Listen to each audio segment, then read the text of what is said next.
Hi. Since it's almost 2024, right? Because it's 2023 right now, I thought it would be good to have an episode how easy it is to set up your business to accept credit card payments online. But this is probably an idiosyncrasy. In fact, I'm pretty sure it is. But I've run into many businesses that just don't take credit cards. They think that you should just still write a check, and those days are gone.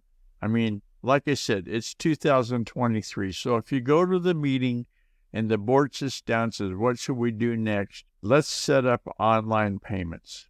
It's 2023. Go to the Google document associated with this episode for all the links and how to do it and get that PayPal or that Stripe account set up. And then the world will be a better place. Hey, to contact me, use the secure contact form on GuyRcook.com. If you like this episode on YouTube, and give it a thumbs up on YouTube.com and click the bell to subscribe to future episodes. It's a wrap.